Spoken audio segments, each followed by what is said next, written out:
नमस्कार, खबरों के इस बुलेटिन च तुहाडा स्वागत है। मैं हाँ गीता सक्सेना। पहला पेश ने चोणवीं खबरां।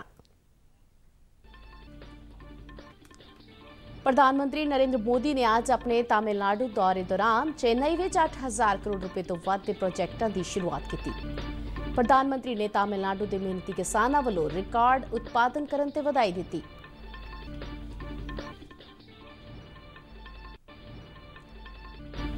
तमिलनाडु तो बाद केरल के कोची पुजे नरेंद्र मोदी ने कई अहम प्रोजेक्टों ते नींह पत्थर रखे और कुछ वड्डे प्रोजेक्ट राष्ट्र को समर्पित किए। नरेंद्र मोदी ने कहा कि इन्हां प्रोजेक्टों के शुरू होना सूबे विच विकास की गति तेज होगी।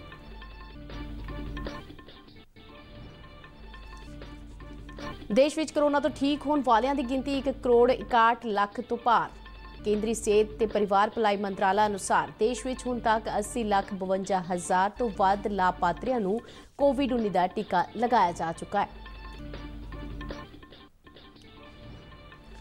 पंजाब विच छुटपुट हिंसक घटनावां नूं छड्ड के म्यूनसिपल चोणां लई मतदान अमन अमान नाल मुकम्मल।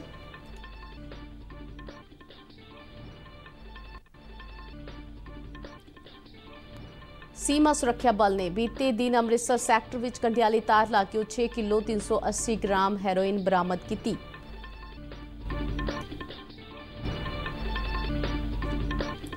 चेन्नई विच खेडे जा रहे दूजे क्रिकेट टेस्ट मैच विच भारत मजबूत स्थिति दे विच। दूजे दिन का खेड समाप्त होने तक भारत के खिडारी पिछे 54 दौड़ां बना लईआं सन। भारत नूं इंग्लैंड उत्ते 249 दौड़ां की अगेत हासिल। ते हुण खबरां विस्तार नाल।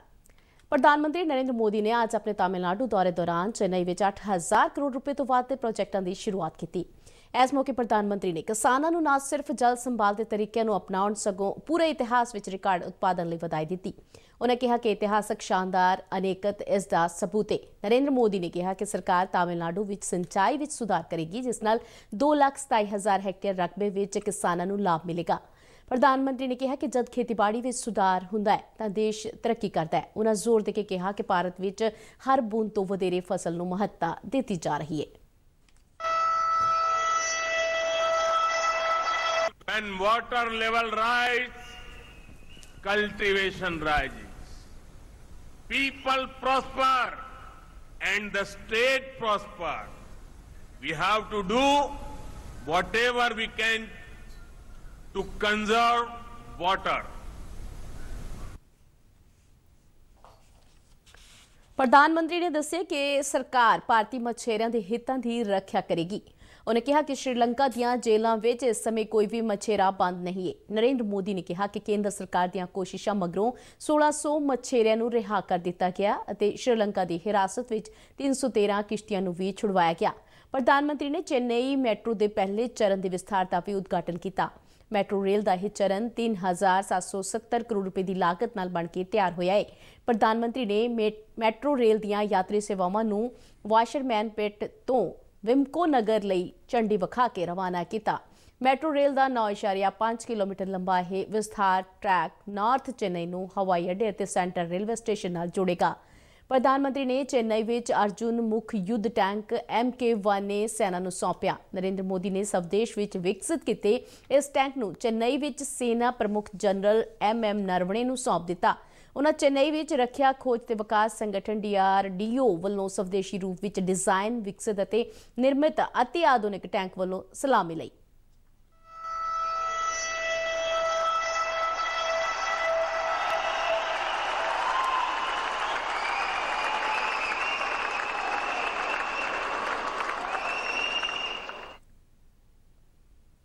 अपने चेन्नई दौरे तो बाद प्रधानमंत्री नरेंद्र मोदी केरल पुजे। प्रधानमंत्री ने INS Garuda naval air force station Kochi विच वख-वख महत्वपूर्ण प्रोजेक्टों के नींह पत्थर रखे।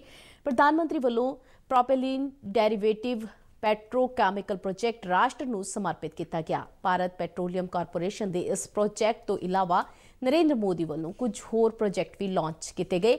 इस समय उन्होंने नाल केरल के राज्यपाल आरिफ मोहम्मद खान, मुख्यमंत्री पिनाराई विजयन अते केंद्रीय मंत्री धर्मेंद्र प्रधान, मनसुख मांडविया अते वी मुरलीधरन भी मौजूद सन। नरेंद्र मोदी ने कोची बंदरगाह के संपूर्ण अंतर्राष्ट्रीय क्रूज ਕਰੂਜ਼ ਟਰਮੀਨਲ ਅਤੇ ਕੋਚੀ ਸ਼ਿਪਯਾਰਡ ਲਿਮਟਿਡ ਦੇ ਮੈਰੀਨ ਇੰਜੀਨੀਅਰਿੰਗ ਟ੍ਰੇਨਿੰਗ ਇੰਸਟੀਚਿਊਟ ਦਾ ਵੀ ਉਦਘਾਟਨ ਕੀਤਾ। ਇਸ ਮੌਕੇ ਪ੍ਰਧਾਨ ਮੰਤਰੀ ਨੇ ਕਿਹਾ ਕਿ ਇਨ੍ਹਾਂ ਵਿਕਾਸ ਪਰਿਯੋਜਨਾਵਾਂ ਦੇ ਚਾਲੂ ਹੋ ਜਾਣ ਨਾਲ ਵਿਕਾਸ ਨੂੰ ਨਵੀਂ ਗਤੀ ਮਿਲੇਗੀ। Not only as a transit point to go to other parts of Kerala, the culture, food, beaches, marketplaces, historical places and spiritual places here are widely known. The government of India is undertaking many efforts to improve tourism related infrastructure here. The inauguration of Sagarika, the international cruise terminal in Kochi, is one example of this. Sagarika cruise terminal brings both comfort and convenience for tourists. It will cater to over 1 lakh cruise guests. ਦੇਸ਼ ਵਿੱਚ corona ਤੋਂ ਠੀਕ ਹੋਣ ਵਾਲਿਆਂ ਦੀ ਸੰਖਿਆ 1,61,01,731 ਹੋ ਗਈ ਹੈ, ਜੋ ਪੁਸ਼ਟੀ ਵਾਲੇ ਕੁੱਲ ਮਾਮਲਿਆਂ ਦਾ 97.32% ਬਣਦਾ ਹੈ। ਕੇਂਦਰੀ ਸਿਹਤ ਅਤੇ ਪਰਿਵਾਰ ਭਲਾਈ ਮੰਤਰਾਲਾ ਅਨੁਸਾਰ ਦੇਸ਼ ਵਿੱਚ ਇਸ ਵੇਲੇ ਪੁਸ਼ਟੀ ਵਾਲੇ ਮਰੀਜ਼ਾਂ ਦੀ ਕੁੱਲ ਗਿਣਤੀ 1,09,04,940 ਹੈ, ਜਦਕਿ ਬੀਤੇ ਦਿਨ 92 ਹੋਰ ਵਿਅਕਤੀਆਂ ਦੀ ਮੌਤ ਹੋਣ ਨਾਲ ਹੁਣ ਤੱਕ ਦੇਸ਼ ਵਿੱਚ 1,55,642 ਵਿਅਕਤੀਆਂ ਦੀ ਮੌਤ ਹੋ ਚੁੱਕੀ ਹੈ। ਪਿਛਲੇ ਕਈ ਦਿਨਾਂ ਤੋਂ ਕੋਵਿਡ-19 ਦੇ ਨਵੇਂ ਮਾਮਲੇ ਲਗਾਤਾਰ 1,000 ਤੋਂ ਹੇਠਾਂ ਦਰਜ ਕੀਤੇ ਜਾ ਰਹੇ ਨੇ। ਬੀਤੇ ਦਿਨ 996 ਨਵੇਂ ਮਾਮਲੇ ਸਾਹਮਣੇ ਆਉਣ ਨਾਲ ਦੇਸ਼ ਵਿੱਚ ਇਸ ਵੇਲੇ ਕੁੱਲ 1,37,567 ਐਕਟਿਵ ਮਾਮਲੇ ਨੇ। ਕੇਂਦਰ ਨੇ ਕਿਹਾ ਹੈ ਕਿ ਦੇਸ਼ ਭਰ ਵਿੱਚ ਹੁਣ ਤੱਕ 80,52,000 ਤੋਂ ਵੱਧ ਲਾਭਪਾਤਰੀਆਂ ਨੂੰ ਕੋਵਿਡ-19 ਦਾ ਟੀਕਾ ਲਗਾਇਆ ਜਾ ਚੁੱਕਾ ਹੈ। ਨਵੀਂ ਦਿੱਲੀ ਵਿੱਚ ਪੱਤਰਕਾਰਾਂ ਨਾਲ ਗੱਲਬਾਤ ਕਰਦਿਆਂ ਕੇਂਦਰੀ ਸਿਹਤ ਅਤੇ ਪਰਿਵਾਰ ਭਲਾਈ ਮੰਤਰਾਲਾ ਦੇ ਸੰਯੁਕਤ ਸਕੱਤਰ ਡਾਕਟਰ ਮਨਦੀਪ ਭੰਡਾਰੀ ਨੇ ਕਿਹਾ ਕਿ ਟੀਕਾਕਰਨ ਦੀ ਦੂਜੀ ਡੋਜ਼ ਦੇਣ ਦਾ ਕੰਮ ਕੱਲ੍ਹ ਤੋਂ ਦੇਸ਼ ਭਰ ਦੇ ਵਿੱਚ ਸ਼ੁਰੂ ਹੋ ਗਿਆ ਹੈ ਅਤੇ ਦੂਜੀ ਡੋਜ਼ 28 ਦਿਨਾਂ ਬਾਅਦ ਉਹਨਾਂ ਲਾਭਪਾਤਰੀਆਂ ਨੂੰ ਦਿੱਤੀ ਜਾ ਰਹੀ ਹੈ ਜੋ ਪਹਿਲੀ ਡੋਜ਼ ਲੈ ਚੁੱਕੇ ਨੇ। ਉਹਨਾਂ ਕਿਹਾ ਕਿ ਹੁਣ ਤੱਕ 7,668 ਸਿਹਤ ਸੰਭਾਲ ਵਰਕਰਾਂ ਨੂੰ ਦੂਜੇ ਗੇੜ ਵਿੱਚ ਕੋਵਿਡ-19 ਟੀਕੇ ਦੀ ਡੋਜ਼ ਦਿੱਤੀ ਜਾ ਚੁੱਕੀ ਹੈ। ਉਹਨਾਂ ਦੱਸਿਆ ਕਿ ਹੁਣ ਤੱਕ 59 ਲੱਖ ਤੋਂ ਵੱਧ ਸਿਹਤ ਸੰਭਾਲ ਡਾਕਟਰਾਂ ਅਤੇ 21 ਲੱਖ ਤੋਂ ਵੱਧ ਫਰੰਟਲਾਈਨ ਵਰਕਰਾਂ ਨੂੰ ਕੋਵਿਡ ਟੀਕਾ ਲਗਾਇਆ ਜਾ ਚੁੱਕਾ ਹੈ। ਭੰਡਾਰੀ ਨੇ ਦੱਸਿਆ ਕਿ ਦੇਸ਼ ਦੇ 12 ਸੂਬਿਆਂ ਅਤੇ ਕੇਂਦਰ ਸ਼ਾਸਤ ਪ੍ਰਦੇਸ਼ਾਂ ਵਿੱਚ 70% ਤੋਂ ਵੱਧ ਰਜਿਸਟਰਡ ਸਿਹਤ ਸੰਭਾਲ ਵਰਕਰਾਂ ਨੂੰ ਕੋਵਿਡ ਟੀਕਾ ਲਗਾਇਆ ਜਾ ਚੁੱਕਾ ਹੈ ਤੇ ਇਹਨਾਂ ਸੂਬਿਆਂ ਵਿੱਚ ਬਿਹਾਰ, ਲਕਸ਼ਦੀਪ, ਤ੍ਰਿਪੁਰਾ, ਮੱਧ ਪ੍ਰਦੇਸ਼, ਉੱਤਰਾਖੰਡ, ਹਿਮਾਚਲ ਪ੍ਰਦੇਸ਼, ਛੱਤੀਸਗੜ੍ਹ, ਕੇਰਲ, ਰਾਜਸਥਾਨ, ਮਿਜ਼ੋਰਮ ਅਤੇ ਸਿੱਕਮ ਸ਼ਾਮਿਲ ਨੇ। 7 ਹੋਰ ਸੂਬਿਆਂ ਅਤੇ ਕੇਂਦਰ ਸ਼ਾਸਤ ਪ੍ਰਦੇਸ਼ਾਂ ਵਿੱਚ 40% ਤੋਂ ਘੱਟ ਸਿਹਤ ਸੰਭਾਲ ਵਰਕਰਾਂ ਦਾ ਟੀਕਾਕਰਨ ਕੀਤਾ ਗਿਆ ਹੈ, ਜਿਨ੍ਹਾਂ ਵਿੱਚ ਮੇਘਾਲਿਆ, ਪੰਜਾਬ, ਮਣੀਪੁਰ, ਤਾਮਿਲਨਾਡੂ, ਚੰਡੀਗੜ੍ਹ, ਨਾਗਾਲੈਂਡ ਅਤੇ ਪੁਡੂਚੇਰੀ ਸ਼ਾਮਿਲ ਨੇ। ਪੰਜਾਬ ਵਿੱਚ 8 ਨਗਰ ਨਿਗਮਾਂ ਅਤੇ 109 ਮਿਊਨਿਸਪਲ ਕੌਂਸਲਾਂ ਅਤੇ ਮਿਊਨਿਸਪਲ ਪੰਚਾਇਤਾਂ ਲਈ ਵੋਟਾਂ ਪਾਉਣ ਦਾ ਕੰਮ ਕੁੱਲ ਮਿਲਾ ਕੇ ਅਮਨ ਨਾਲ ਸਮਾਪਤ ਹੋ ਗਿਆ ਹੈ। ਇਹਨਾਂ ਚੋਣਾਂ ਲਈ ਸੁਰੱਖਿਆ ਦੇ ਪੁਖਤਾ ਬੰਦੋਬਸਤ ਕੀਤੇ ਗਏ ਸਨ। मतदान सवेरे 8 ਵਜੇ ਸ਼ੁਰੂ ਹੋਇਆ ਜੋ ਬਾਅਦ ਦੁਪਹਿਰ 4 ਵਜੇ ਤੱਕ ਜਾਰੀ ਰਿਹਾ। ਕਈ ਥਾਈਂ 4 ਵਜੇ ਤੋਂ ਬਾਅਦ ਵੀ ਵੋਟਰ ਮਤਦਾਨ ਦਾ ਇੰਤਜ਼ਾਰ ਕਰ ਰਹੇ ਸਨ। ਸੂਬਾ ਚੋਣ ਕਮਿਸ਼ਨ ਅਨੁਸਾਰ 4 ਵਜੇ ਤੱਕ ਮਤਦਾਨ ਅੰਦਰ ਦਾਖਲ ਹੋਣ ਵਾਲੇ ਸਾਰੇ ਹੀ ਵੋਟਰਾਂ ਦਾ ਮਤਦਾਨ ਮੁਕੰਮਲ ਕਰਾਉਣ ਦੀਆਂ ਹਦਾਇਤਾਂ ਦਿੱਤੀਆਂ ਗਈਆਂ ਨੇ। ਇਨ੍ਹਾਂ ਚੋਣਾਂ ਲਈ ਲੋਕਾਂ ਵਿੱਚ ਉਤਸ਼ਾਹ ਵੇਖਣ ਨੂੰ ਮਿਲਿਆ। 8 ਵਜੇ ਤੋਂ ਹੀ ਲੋਕਾਂ ਨੇ ਪੋਲਿੰਗ ਬੂਥਾਂ ਤੇ ਆਉਣਾ ਸ਼ੁਰੂ ਕਰ ਦਿੱਤਾ। ਅੰਮ੍ਰਿਤਸਰ ਅਤੇ ਬਟਾਲਾ ਦੇ ਇੱਕ ਪੋਲਿੰਗ ਬੂਥ ਤੇ ਵੋਟਿੰਗ ਮਸ਼ੀਨਾਂ ਵਿੱਚ ਖਰਾਬੀ ਕਾਰਨ ਕੁਝ ਦੇਰ ਮਤਦਾਨ ਰੁਕਿਆ, ਪਰ ਬਾਅਦ ਦੇ ਵਿੱਚ ਨਵੀਆਂ ਮਸ਼ੀਨਾਂ ਉਪਲਬਧ ਕਰਵਾਈਆਂ ਗਈਆਂ, ਜਿਸ ਮਗਰੋਂ ਸੁਚਾਰੂ ਢੰਗ ਦੇ ਨਾਲ ਮਤਦਾਨ ਸ਼ੁਰੂ ਹੋਇਆ। ਬਟਾਲਾ ਅਤੇ ਬਠਿੰਡਾ ਦੇ ਕੁਝ ਬੂਥਾਂ ਤੇ ਜਾਲੀ ਵੋਟਾਂ ਦੀਆਂ ਸ਼ਿਕਾਇਤਾਂ ਕਾਰਨ ਉਮੀਦਵਾਰਾਂ ਵਿਚਾਲੇ ਧੱਕਾ ਮੁੱਕੀ ਹੋਈ। ਇਹਨਾਂ ਮਿਊਨਿਸਪਲ ਚੋਣਾਂ ਵਿੱਚ ਸੂਬੇ ਭਰ ਦੇ ਵਿੱਚ 9,222 ਉਮੀਦਵਾਰਾਂ ਨੇ ਆਪਣੀ ਕਿਸਮਤ ਅਜ਼ਮਾਈ। ਅੰਮ੍ਰਿਤਸਰ 'ਚ ਸਥਾਨਕ ਚੋਣਾਂ ਲਈ ਵੋਟਾਂ ਪਾਉਣ ਦਾ ਕੰਮ ਸ਼ਾਂਤੀਪੂਰਵਕ ਨੇਪਰੇ ਚੜ੍ਹਿਆ। ਅੰਮ੍ਰਿਤਸਰ ਜ਼ਿਲ੍ਹੇ ਦੀਆਂ 5 ਨਗਰ ਕੌਂਸਲਾਂ ਅਜਨਾਲਾ, ਰਮਦਾਸ, ਮਜੀਠਾ, ਰਈਆ ਅਤੇ ਜੰਡਿਆਲਾ ਗੁਰੂ ਤੋਂ ਇਲਾਵਾ ਅੰਮ੍ਰਿਤਸਰ ਦੇ ਵਾਰਡ ਨੰਬਰ 37 ਦੀ ਉਪ ਚੋਣ ਲਈ ਵੋਟਾਂ ਪਾਈਆਂ ਗਈਆਂ, ਜਿਨ੍ਹਾਂ 'ਚੋਂ ਰਮਦਾਸ ਨਗਰ ਕੌਂਸਲ ਲਈ ਸਭ ਤੋਂ ਜ਼ਿਆਦਾ ਲਗਭਗ 85% ਵੋਟਰਾਂ ਵੱਲੋਂ ਆਪਣੇ ਵੋਟ ਪਾਉਣ ਦੇ ਹੱਕ ਦੀ ਵਰਤੋਂ ਕੀਤੀ ਗਈ, ਜਦਕਿ ਅਜਨਾਲਾ, ਮਜੀਠਾ, ਜੰਡਿਆਲਾ ਗੁਰੂ ਅਤੇ ਰਈਆ ਦੇ ਵਿੱਚ ਲਗਭਗ 65 ਤੋਂ 70% ਵੋਟਾਂ ਪਈਆਂ। ਇਸ ਤੋਂ ਇਲਾਵਾ ਅੰਮ੍ਰਿਤਸਰ ਦੇ ਵਾਰਡ ਨੰਬਰ 37 ਦੀ ਚੋਣ ਲਈ ਲਗਭਗ 57% ਵੋਟਾਂ ਵੱਲੋਂ ਆਪਣੇ ਜਮਹੂਰੀ ਹੱਕ ਦੀ ਵਰਤੋਂ ਕੀਤੀ ਗਈ। ਵੋਟਾਂ ਪੈਣ ਦਾ ਕੰਮ ਮੁਕੰਮਲ ਹੋਣ ਤੋਂ ਬਾਅਦ ਇਲੈਕਟ੍ਰੋਨਿਕ ਵੋਟਿੰਗ ਮਸ਼ੀਨਾਂ ਸੀਲ ਕਰਨ ਉਪਰੰਤ ਸਟਰਾਂਗ ਰੂਮ ਦੇ ਵਿੱਚ ਜਮ੍ਹਾਂ ਕਰਵਾ ਦਿੱਤੀਆਂ ਗਈਆਂ।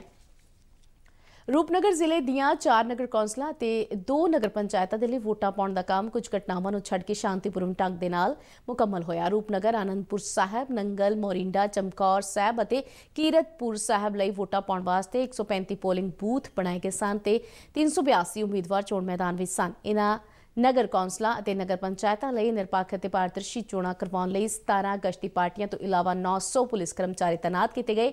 ਰੂਪਨਗਰ ਨਗਰ ਕੌਂਸਲ ਦੇ 21 ਵਾਰਡਾਂ ਦੇ ਵਿੱਚ ਵੋਟਾਂ ਪਾਉਣ ਦੇ ਲਈ 43 ਪੋਲਿੰਗ ਬੂਥ ਬਣਾਏ ਗਏ ਸਨ।